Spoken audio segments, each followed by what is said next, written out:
આજે આપણે સ્વાધ્યાય 2.2 એનો દાખલા નંબર 1 એનો ત્રીજો દાખલો છે શીખવાના છે. એની અંદર આપણને કહે છે પહેલા દાખલામાં રકમમાં કે ભાઈ નીચે દર્શાવેલ દ્વિઘાત બહુપદીના શૂન્યો શોધો તથા તેમના શૂન્યો અને સહગુણકો વચ્ચેનો સંબંધ ચકાસો. યસ, એટલે આપણને અહીંયા બે પ્રશ્નો પૂછ્યા છે કે સૌથી પહેલામાં આપણે શૂન્ય શોધવાનું છે અને બીજામાં જે શૂન્યો જે મળે અને જે સહગુણકો હોય એ બંને વચ્ચેનો સંબંધ છે ચેક કરવાનો છે. તો હવે સૌથી પહેલા તો આ શૂન્યના સહગુણકો વચ્ચેનો સંબંધ આપણે યાદ કરી લઈએ કે ભાઈ શૂન્ય અને સહગુણકો વચ્ચેનો સંબંધ શું છે કે આલ્ફા પ્લસ બીટા બરાબર માઇનસ બી ભાગ્યા એ અને આલ્ફા ગુણ્યા બીટા બરાબર સી ભાગ્યા એ. ચલો હવે અહીંયા આપણે શૂન્ય સૌથી પહેલા શોધી લઈએ અને એના આધારે સહગુણક સાથેનો સંબંધ છે આપણે ચેક કરશું. ચલો હવે શૂન્ય શોધવા માટે આપણને બહુપદી કઈ આપી છે તો કે અહીંયા 6x નો વર્ગ છે, પછી -3 છે અને -7x છે અને શૂન્ય શોધવાના છે એટલે બરાબરની સામે આપણે ફરજિયાત 0 લેવો પડશે કારણ કે તો જ આપણને શૂન્ય મળી શકશે. ચલો હવે જરાક બહુપદીને ધ્યાનથી જોઈએ તો બહુપદી થોડીક આડાઅવળી આપી છે, મતલબ કે જે x² વાળું જે પદ છે એ તો પહેલા જ છે પણ વચ્ચે છે એ કંઈક અચળ પદ આવી ગયું છે એટલે આ જે અચળ પદ છે ને એને છેલ્લે જવા દઈએ અને x ની 1 ઘાત વાળું જે પદ છે એને આપણે આગળ લઈ લઈએ એટલે કે થોડુંક વ્યવસ્થિત ગોઠવીએ પછી આપણે દાખલો ગણવાની શરૂઆત કરીએ. એટલે ખાસ દાખલો ગણવામાં ઉતાવળ નહીં કરવાની. જો આવી રીતે વ્યવસ્થિત સેટ ન થયેલું હોય પદ તો એને પહેલાં વ્યવસ્થિત ગોઠવવાનું પછી આગળ દાખલો ગણવાની શરૂઆત કરવાની. બાકી શું થશે કે x² નો સહગુણક અને અચળ પદનો જે આપણે ગુણાકાર કરીએ છીએ તો અચળ પદનો જનરલી ગુણાકાર 3 ગુણ્યા 6 કરવો પડે પણ અહીંયા આપણે ઉતાવળમાં ક્યારેક 7 સાથે ગુણાકાર કરી દઈએ કે જેથી પછી આગળ દાખલાનો જવાબ આપણને મળે નહીં. યસ, ચલો તો હવે આપણે દાખલાની શરૂઆત કરીએ. x ના વર્ગના સહગુણક અને અચળ પદ એ બંનેનો નિશાની સાથે ગુણાકાર કરીએ. x નો વર્ગનો સહગુણક છે 6, અચળ પદ છે એ -3 એટલે કે 6 ગુણ્યા -3 એટલે 6 તેરી 18 અને અહીંયા -18 મળશે.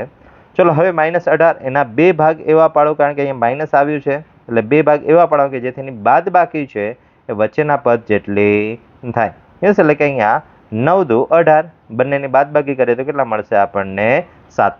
હવે જે વચ્ચેની જે નિશાની છે એ મોટા પદને આપી દેવાની અને નાના પદને આપણે ઊંધી નિશાની આપવાની. યસ, એટલે અહીંયા જે 7 છે એ આપણા માઇનસ થઈ જશે. એટલે ઇન શોર્ટ કહેવાનો અર્થ એટલો કે ભાઈ અહીંયા -7x હોય તો ત્યાં શું લખાશે -9x + 2x. ચલો તો હવે જે વચ્ચેનું જે પદ છે એના આપણે બે ભાગ કરી દઈએ એટલે પહેલા 6x નો વર્ગ એમને -9x + 2x - 3 બરાબર 0. ચલો હવે પહેલા બે પદ પાછળના બે પદ એની પેર બનાવી દઈએ, જોડી બનાવી દઈએ અને પહેલા બે પદમાંથી જે કંઈ કોમન આવે છે એ કોમન કાઢવા પ્રયત્ન કરીએ. તો 6 ને શું લખાશે 3 ગુણ્યા 2, 9 ને શું લખાય તો કે 3 ગુણ્યા 3. બંનેમાં ધ્યાનથી જોઈએ તો 3 3 એક કોમન આવે છે તો 1 3 છે આપણે બહાર કાઢી લઈએ એટલે કે 1 3 કાઢી લઈશું. સેમ રીતે x નો વર્ગ છે અને અહીંયા એકલો x છે તો x અહીંયા બે વખત છે અહીંયા એક વખત છે એટલે બંનેમાં એક વખત કોમન થયા એટલે એક વખત x કોમન કાઢી લઈએ. હવે પાછળ શું વધ્યું તો કે અહીંયા બે વધ્યા છે અને ઉપર એક જ x છે એટલે 2x અને અહીંયા x તો બહાર જતા રહ્યા ખાલી એકલા 3 વધ્યા એટલે -3. યસ, એટલે કે આવી રીતે જે પહેલા જે બે પદ છે એમાંથી આપણે કોમન કાઢીએ તો આપણને જવાબ મળે 3x કૌંસમાં 2x - 3. ચલો હવે પાછળના બે પદ એમાંથી કંઈ કોમન કાઢવાનો પ્રયત્ન કરીએ. જો કોમન નીકળે તો કે અહીંયા 2x છે અને અહીંયા -3 છે તો બંનેમાં કંઈ કોમન નીકળતું નથી. યસ, કારણ કે અહીંયા 2 એકા 2 થાય અને અહીંયા 3 એકા 3 થાય. કદાચ આપણે કોમન કાઢવું હોય તો એક કોમન નીકળે બાકી બીજું કંઈ કોમન નીકળે નહીં. અને સાથે જોઈ લે કે ભાઈ કોમન કાઢતા બંનેના પદની નિશાની સરખી થાય છે તો કે અહીંયા 2x પ્લસ છે, અહીંયા પણ પ્લસ છે, 3 માઇનસ છે, અહીંયા પણ માઇનસ છે તો આપણે +1 છે કોમન કાઢશું એટલે કે અંદર જે પદ છે એમાં કોઈ જ નિશાનીમાં ફેરફાર થશે નહીં. જો હવે કદાચ અહીંયા આપણે નિશાની બદલાવી હોય તો આપણે -1 કોમન કાઢવો પડે કે જે આપણે આના આગળના દાખલામાં આપણે -1 કોમન કાઢ્યો હતો. ચલો હવે આગળ જોઈએ તો કે હવે બંને કાઉન્સ છે સરખા થઈ ગયા છે એટલે બંને કાઉન્સને આપણે કોમન કાઢી લઈએ એટલે 2x - 3 એટલે કે આ પદ છે અહીંયા આવી ગયું અને આ પદ અહીંયા કોમન આવી ગયું. ચલો હવે પહેલા પદમાં એટલે બીજા કાઉન્સમાં શું વધશે તો કે પહેલા પદમાં જે આગળ 3x હતા એ અહીંયા લખશું અને બીજા પદમાં આગળ શું હતું +1 હતા એટલે એ પછી બાજુમાં લખશું. ચલો હવે અહીંયા તો કે બંને કાઉન્સ છે એનો ગુણાકાર છે એ આપણને 0 મળે છે તો બંને કાઉન્સનો ગુણાકાર 0 છે એટલે એનો અર્થ શું થાય તો કે કાં તો પહેલા કાઉન્સ બરાબર 0 હોય અથવા તો બીજા કાઉન્સ બરાબર 0 હોય, એટલે કે બંનેના વારાફરતી 0 સાથે સરખાવી દઈએ, એટલે કે 2x - 3 બરાબર 0 અથવા 3x + 1 બરાબર 0. ચલો હવે અહીંયા -3 છે એને સામે લઈ જઈએ, એટલે કે 2x બરાબર 3 અને 2 ગુણાકારમાં છે એને સામે લઈ જઈએ, એટલે કે x બરાબર આપણને મળશે 3/2 અથવા બાજુના પદમાંથી સેમ જ રીતે x ની કિંમત ગોતી લઈએ. અહીંયા +x સામે જશે એટલે -1 એટલે 3x બરાબર -1. 3 ગુણાકારમાં સામે જશે એટલે ભાગાકારમાં, એટલે x બરાબર -1/3. ચલો હવે આ જે બે x ની કિંમત મળી એને આપણે આલ્ફા અને બીટા કહી દઈએ કે ભાઈ તેથી આલ્ફા બરાબર આપણને 3/2 મળે છે અને બીટા બરાબર આપણને -1/3 મળે છે, એટલે કે આલ્ફા અને બીટા બંનેની કિંમત આપણને મળી ગઈ. એટલે કે ટૂંકમાં 2 શૂન્ય આપણને મળી ગયા કે અહીંયા આપણો અડધો દાખલો છે એ પૂરો થયો. ચલો હવે બીજા અડધા દાખલામાં ગણતરી કરીએ કે ભાઈ શૂન્યોના સહગુણક સાથેનો સંબંધ આપણે ચેક કરવો છે. આલ્ફા અને બીટા તો મળી ગયા, પણ અહીંયા એ, બી અને સી એ ત્રણેય આપણે જોઈશે.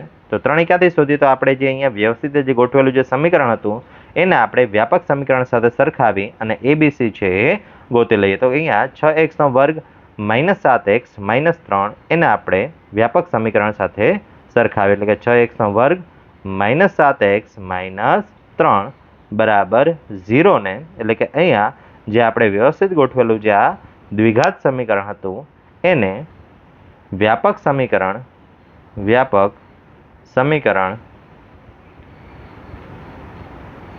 ax² + bx + c બરાબર 0 સાથે સરખાવતા.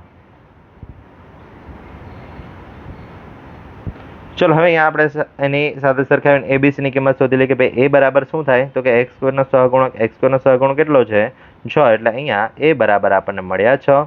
બી બરાબર તો કે x નો સહગુણક x ની સાથે કોણ છે તો કે -7 છે, એટલે કે અહીંયા બી બરાબર આપણને મળશે -7 અને સી બરાબર અચળ પદ છે આપણી પાસે -3, એટલે કે અહીંયા સી બરાબર મળશે -3, એટલે કે આલ્ફા બીટા પણ મળી ગયું, એ બી અને સી પણ મળી ગયું. ચલો હવે શૂન્ય અને સહગુણક વચ્ચેનો સંબંધ છે એ ચેક કરીએ. શરૂઆત કરીએ સરવાળા માટે, એટલે કે જે સરવાળા માટેનો જે સંબંધ છે આપણે ચેક કરવો છે. યાદ કરીએ સંબંધ શું હતો તો કે આલ્ફા + બીટા બરાબર થોડીક જગ્યા રાખીને બાજુમાં લખવાનું -b/a. ચલો આલ્ફા અને બીટા બંનેની કિંમત મૂકી દઈએ. આલ્ફા બરાબર 3/2 અને બીટા બરાબર -1/2, એટલે કે 3/2 પ્લસ કૌંસમાં -1/3. ચલો હવે અહીંયા બ્રેકેટ ઓપન કરીએ. બ્રેકેટ ઓપન કરશું એટલે આપણને અહીંયા 12 પ્લસ છે, અંદર માઇનસ છે એટલે પ્લસ માઇનસ થઈ જશે, એટલે અહીંયા આગળ 3/2 -1/3. ચલો હવે બંનેની બાદબાકી કરવાની છે, પણ બંનેના છેદ અલગ અલગ છે એટલે ચોકડી ગુણાકાર કરીએ અને પછી આપણે છેદનો છેદમાં ગુણાકાર કરી અને આગળ સાદરૂપ આપશું, એટલે કે અહીંયા 3 × 3 એટલે 3 તેરી 9 -2 × 1 એટલે 2 એકા 2 અને છેદનો ગુણાકાર એટલે કે 2 × 3 એટલે 2 તેરી 6. ચલો 9 અને 2 બંનેની બાદબાકી કરી દઈએ કારણ કે વચ્ચે છે માઇનસ છે, યસ, એટલે કે અહીંયા 9 માંથી 2 જશે એટલે આપણને મળશે 7/6.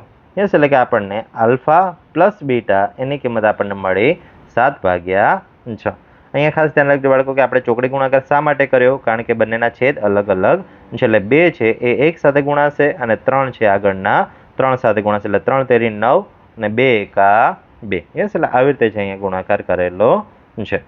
ચલો હવે અહીંયા -b/a એની કિંમત શોધીએ તો કે માઇનસ સૂત્રના એમ બી એની કિંમત કેટલી છે તો કે -7 અને એ એની કિંમત છે આપણી પાસે 6. ચલો હવે ધ્યાનથી જોઈએ તો બે માઇનસ ભેગા થઈ ગયા, માઇનસ પ્લસ અને છેદમાં 6 એમ ક્યાંય છેદ ઉડતા નથી, એટલે કે -b/a એની કિંમત પણ આપણને કેટલી મળી 7/6 અને અહીંયા પણ કિંમત કેટલી મળી 7/6. એટલે બંનેને સમીકરણ નંબર આપી દઈએ, સમીકરણ નંબર 1 અને સમીકરણ નંબર 2. બંનેની જમણી બાજુ સરખી છે એટલે બંનેની ડાબી બાજુ પણ સરખી થાય, એટલે અહીંયા લખી શકાય કે ભાઈ સમીકરણ 1 અને 2 પરથી શું લખાશે તો કે આલ્ફા પ્લસ બીટા બરાબર -b ભાગ્યા a થાય છે.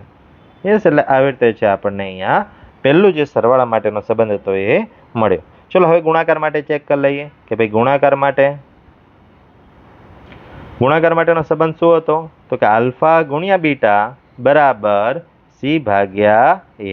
યસ, ચલો હવે આલ્ફા ગુણ્યા બીટા બંનેની કિંમત લખી નાખીએ.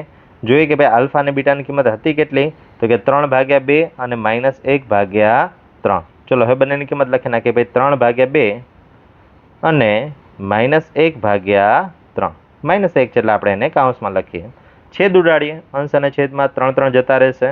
વધ્યું કોણ? તો કે અંશમાં -1 વધ્યા અને છેદમાં 2 વધ્યા. હવે ક્યાંય છેદ ઉડતા નથી. યસ, એટલે કે આપણને આલ્ફા ગુણ્યા બીટા એની કિંમત મળી -1/2. ચલો હવે સી અને એ બંનેની કિંમત લઈ લઈએ કે ભાઈ જરાક ઉપર લઈએ કે ભાઈ સીની કિંમત છે -3 અને એની કિંમત છે 6 છે. તો ચલો સી અને એ બંનેની કિંમત લખી નાખીએ. ભાઈ સીની કિંમત -3, એની કિંમત 6. છેદ ઉડાડીએ, 3 × 3, 3 × 2 = 6. એટલે અહીંયા પણ જે આપણને જવાબ મળશે એ અંશમાં -1 અને છેદમાં 2. એટલે કે અહીંયા સી ભાગ્યા એ અને આલ્ફા ગુણ્યા બીટા બંનેની કિંમત સરખી મળે છે. એટલે બંનેને સમીકરણ નંબર આપી દઈએ 3 અને 4. બેની જમણી બાજુ સરખી છે એટલે ડાબી બાજુ સરખી જ થાય. તેથી અહીંયા લખી શકાય કે ભાઈ સમીકરણ 3 અને 4 પરથી આલ્ફા ગુણ્યા બીટા બરાબર સી ભાગ્યા એ થાય. યસ, એટલે આવી રીતે છે બંને આપણે અહીંયા શરતો છે ચેક કરી. Thank you.